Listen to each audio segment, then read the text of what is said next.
안녕하세요. 답 없는 인간과 결혼했다가 지옥에서 빠져나온 저의 이혼 이야기를 해볼까 합니다. 애초에 결혼한 것부터가 잘못된 선택이었지만 그래도 더 늦기 전에 새 출발을 결심했기에 지금은 잘했다고 생각합니다. 저는 그냥 평범한 중소기업 대리였고 남편은 자영업자였습니다. 둘 다 직장인이었을 때 만나 결혼한 건데 신혼 때 남편이 말도 없이 회사를 관뒀습니다. 시어머니가 하는 가게를 물려받고 싶다는 게 그 이유였습니다. 어머님은 번화가 한 구석에서 작은 고깃집을 운영하고 계셨는데 나름 잘 되었어요. 잘 벌 때는 한 달에 순수익 1,000만 원도 찍을 때가 있었고 보통은 200에서 300만 원 정도 수익을 남기셨습니다. 아버님이 일을 하실 만한 몸 상태가 아니었기 때문에 어머님 혼자 고군분투하며 20년 동안 혼자 자영업을 하신 거죠. 잘 된다고 해서 부자 시댁은 아니었어요. 시세 1억 2천 정도 되는 아파트, 자가로 하나 갖고 계셨지만 담보대출로 깡통 상태였고 어머님 버시는 돈으로 생활비랑 병원비 하며 쓰셨습니다. 저축을 좀 하고 계시는 줄 알았는데 어디다 다 쓰시는지는 몰라도 통장에 1,000만 원도 없으시다고 들었습니다. 제가 알기로는 시외가에 돈 들어갈 때가 많다고 들었어요. 시외 삼촌께서 돈 사고를 많이 치셔서 그거 갚아주시고 남편의 외할아버지가 생전에 노름을 하셔서 친구분들께 빚을 많이 지고 돌아가셨는데 그걸 저희 시어머니가 반절 갚아주셨다고 들었고요. 그런데 시어머니도 주식하시는 것 같더라고요. 남편이 얼마 벌었냐고 물으면 인상 찌푸리시는 걸로 봐서 거의 다 날리신 것 같지만요. 비싼 가방이나 옷도 없는데 돈이 없으신 걸 보면 그런 식으로 번 돈을 다 까먹으며 사시는 것 같았습니다. 그래서 장남 결혼하는데 돈 한 푼 안 대주셨겠지요. 기대한 건 아니지만 처음부터 딱 잘라 우린 돈 없으니 니들끼리 알아서 먹고 살아라 하셨습니다. 저희 친정도 자영업 하시지만 알뜰살뜰 돈 모아 집도 현금도 많이 보유하고 계세요. 자식들한테 나눠주진 못할 망정 패 끼치고 싶지 않다며 정말 열심히 모으셨습니다. 그래서 저 결혼할 때 5천만 원 주신다는 걸 제가 안 받았어요. 시댁에서도 안 받았는데 뭐하러 받나 싶어서요. 남편도 당시에는 수긍하더니 결혼하고 나서는 저더러 너무 계산적이라고 하더군요. 장인어른께서 주신다는 돈을 굳이 거절할 필요가 있어? 우리 집에서 안 받았다고 너네 집에서도 안 받는 건 너무 속물 같은 계산이지. 누가 주시건 간에 감사하게 받고 둘이 잘 먹고 잘 살면 되는 것 아니야? 그렇게 말한 남편에게 좀 어이가 없었습니다. 왜냐하면 남편은 결혼할 때 시댁에 이런저런 사정이 있어 좀 드렸다며 달랑 2천만 원 들고 왔고 저는 6천만 원이나 갖고 왔어요. 그런 상황에서 제가 친정에서 돈을 더 갖고 오면 그냥 신부 돈으로 결혼해 사는 거나 마찬가지잖아요. 당시에는 남편이 시댁에 돈이 좀 묶여 있어서 그렇다고 설명했기에 깊은 사정이 있나 보다 하며 이해했고 그저 사람과 정 하나만 보고 결혼했어요.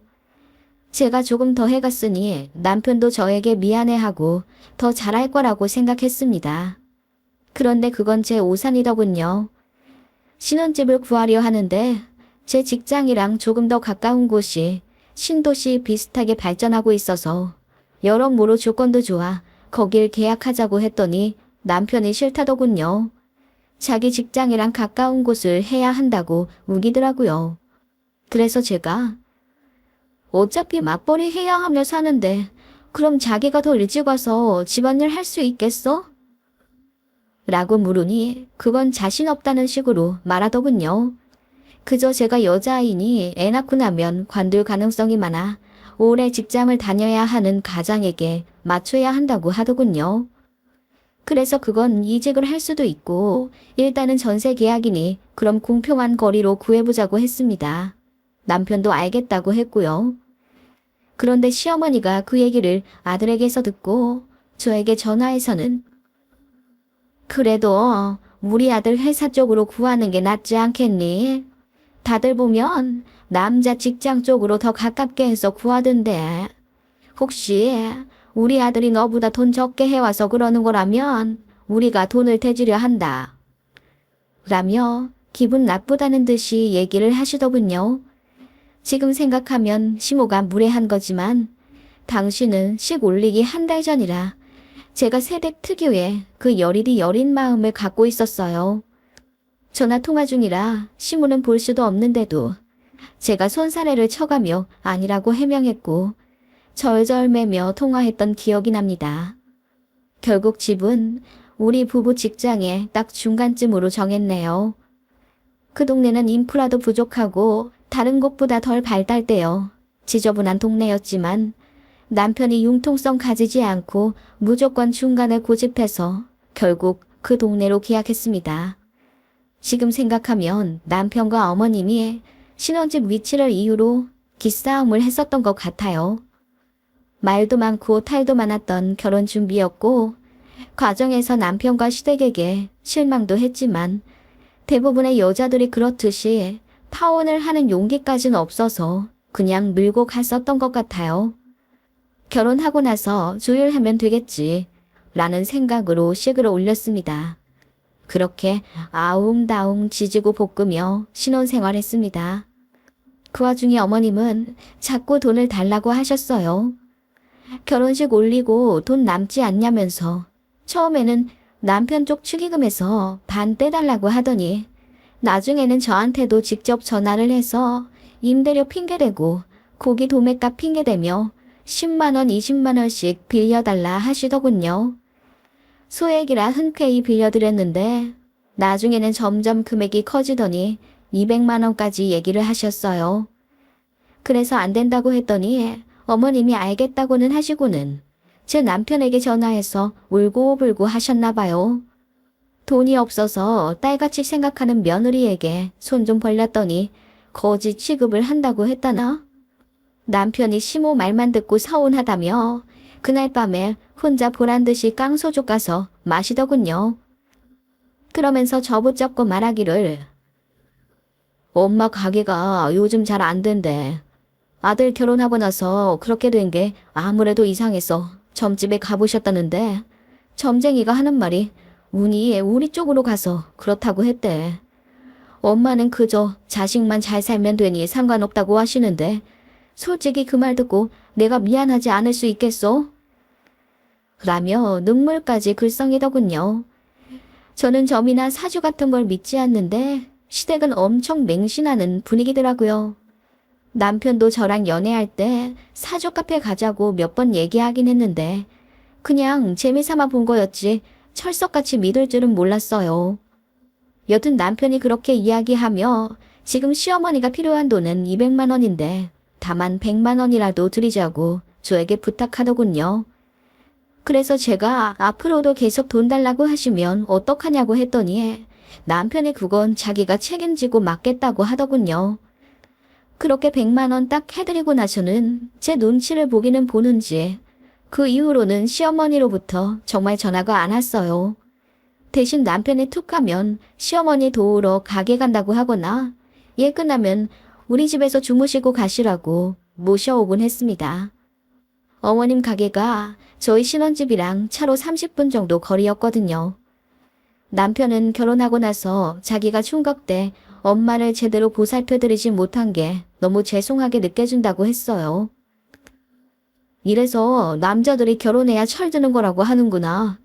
왜 그동안 우리 엄마 불쌍한 게 안 보였는지. 당신이랑 데이트하러 다닐 때 우리 엄마도 좀 불러서 같이 맛있는 거 먹고 다닐걸. 라고 하더군요. 너무 경악스럽더라고요. 그래서 내 남자친구가 나랑 데이트할 때마다 본인 어머니 불러왔으면 바로 헤어졌을 거라고 하니 농담인 줄 알더라고요. 어차피 이렇게 가족들 사이였는데 진작 친해졌으면 같이 효도하고 좋았을 거라면서요. 어이가 없더군요. 아무튼 그렇게 시도 때도 없이 어머님을 신혼집에 모셔오니 저는 편하게 있다가도 벌떡 일어나 야식이라도 차려야 했고 어머님이 주무시고 가신다고 하면 잠자리도 봐드려야 했습니다. 정작 어머님을 모시고 온 남편은 딱 거기까지가 제 할 일이었던 것처럼 소파에 드러누워 있었고요. 제가 어머님 차 내어드리고 야식 만들어드리고 잠자리 펴드리고 다 했습니다. 그런 일이 반복되니 남편에게 불만이 쌓였고 점차 싸우게 되었어요. 제가 큰 소리 내면 남편이 눈치 보고 한동안 어머님 안 모셔오다가 제 기분이 좀 풀렸다 싶으면 다시 어머님 모시고 오고 그러더라고요. 안 그래도 회사 일로 고된 하루를 보내다 집에 오면 쉬고 싶은데 일주일에 한두 번은 꼭 시어머니가 집에 오시니 스트레스 받더라고요. 그런데 남편은 나중에 우리가 아이 낳으면 시부모님 손을 가끔 빌려야 할 텐데 염치 없이 구는 것보다 미리 잘 해드리고 도움 받는 게 낫지 않냐고 되어 저를 나무라더군요. 남편이 말을 참 잘해요. 그래서 저도 그런가 하며 넘어간 적이 많고요. 지금 생각하면 가스라이팅 받으며 살았던 것 같기도 하네요. 그러던 와중 결혼 2년 차에 제가 임신을 했습니다. 지지고 볶고 살아도 그 와중에 애는 생기더군요. 남편과 이제 싸우지 말고 우리 세 가족 행복하게 잘 살아보자고 다짐도 했습니다. 그런데 이 인간이 저에게 말도 없이 회사를 관두었습니다. 어머님 가게를 자기가 물려받아서 요즘 스타일대로 조금만 더 손대면 제대로 대박 날 것 같다고 그 전에도 자주 이야기했어요. 저는 장사가 보통 일도 아니고 지금 어머님 잘하고 계시는데 왜 물려받으려고 하냐. 시기상조다. 라고 하며 말렸지만 결국 제 허락을 받는 것에 자신이 없었는지 사표부터 내고 왔더라고요. 그때가 임신 5개월이었어요. 남편 때문에 울면서 회사 다녔네요. 이왕 그렇게 사고 친 거 제대로 해보라고 했더니 인테리어 하기에 돈 좀 달라고 하더군요. 기가 막혔습니다. 그렇게 3천만 원 대출받아 남편은 시어머니랑 같이 장사를 하기 시작했어요. 남편이 젊은 감성으로 가게를 꾸며 재오픈하니 사람들이 많이 몰리긴 하더라고요. 그렇게 첫 달은 매출 1,500만 원에 순수익 600만 원 정도로 마무리 지었습니다. 남편이랑 어머님이 손잡고 방방 뛰면서 이제 부자 될 일만 남았다고 한우성 지르더군요.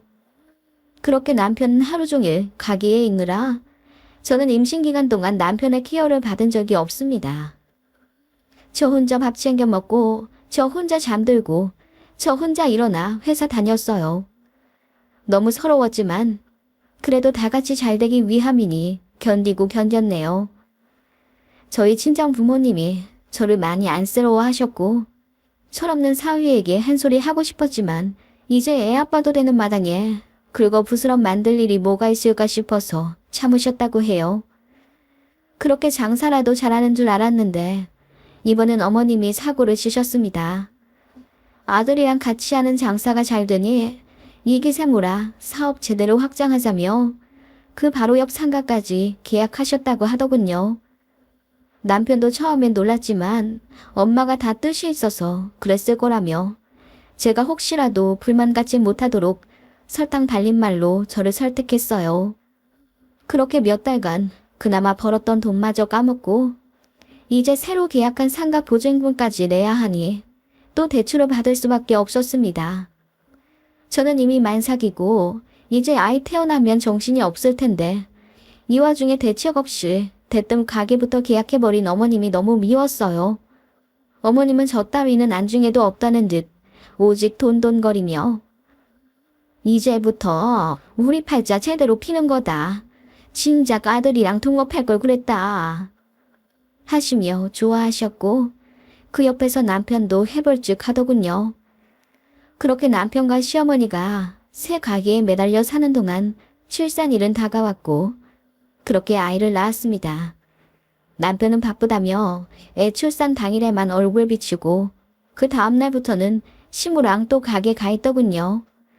어머님 혼자 일하는 게 죄송스럽다면서요. 그런 저를 엄마가 안쓰러워하며 조리 도와주셨고 친정아빠는 제가 돈이 별로 없어 아기용품도 제대로 사지 않는 걸 보고 마음 아파하며 1,000만 원을 주셨습니다. 아이 유모차며 카시트도 다 중고로 구입하려 했는데 친정 부모님 덕분에 좋은 걸로 사게 되었어요. 남편도 처음엔 감사한 마음을 가지고 있더니 나중에는 그 돈도 탐내더군요. 친정에서 주신 돈 얼마나 남았어? 당신도 육아휴직쓰니 우리가 돈이 별로 없네. 혹시 그 돈 생활비에 좀 보태줄 수 있어? 엄마 빚도 빨리 갚아드려야 하고. 무슨 소리야. 아이 물건 사라고 주신 돈이야. 앞으로 아이한테 큰돈 들어갈 때마다 요긴하게 쓸 돈이라고. 그런 게 어딨어. 돈은 그냥 돈인 거지. 지금 당장 우리 가게 월세부터 내야 나중에 애 물건도 살 수 있을 것 아니야. 월세부터 내자니? 이번 달 매출 잘 안 나왔어? 아, 그게... 남편이 고개를 숙이며 가게 얘기를 안 하려 하더군요. 이상한 마음에 붙잡고 캐물으니 오픈빨이 끝나서 장사가 잘 안 된다고 울상이더군요. 그러게 무턱대고 가게 확장부터 하면 어떻게 하냐고 화를 냈더니 남편이 우리 엄마가 다 생각이 있어서 그렇게 한 거라고. 너 엄마랑 나 무시해? 라고 하며 화를 내더라고요. 아마 가게도 잘 안 되니 더 예민해졌던 것 같아요.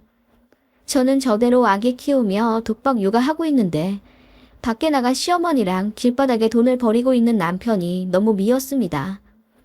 그래서 그때 통장 오픈을 좀 해보자고 했더니 남편이 자기를 못 믿냐며 방방 뛰더군요. 절대 안 보여줄 기세라 마음이 너무 착잡했습니다. 애 낳으면 도와줄 것처럼 굴던 시어머니도 가게 핑계로 아예 연락도 안 하시고 그리 원하시던 손자가 아닌 딸이라 실망하신 건지 관심도 없으셨어요. 게다가 뭔 놈의 돈이 자꾸 가게에 들어가는지 버는 돈에 비해 나가는 돈이 더 많은 듯 보였습니다. 그 정도 되니 제가 따로 모아둔 돈으로 아이 분유 사고 생활비 해서 쓸 수밖에 없었고 남편은 어느 순간부터 아이의 통장 내역을 꽁꽁 숨기더군요. 이렇게는 못 살겠다 싶어 아이 들쳐안고 가게로 갔습니다. 맨날 손님 많아 치이고 힘들다더니 막상 가니 파리만 날리고 있더군요. 어머님은 가게 구석에서 주무시고 계시고 그나마 딱 2테이블 상대하고 있는 건 남편 혼자였습니다. 그나마도 핸드폰 게임하면서 고개 숙이고 있느라 손님들 들여다보지도 않고 있었고요.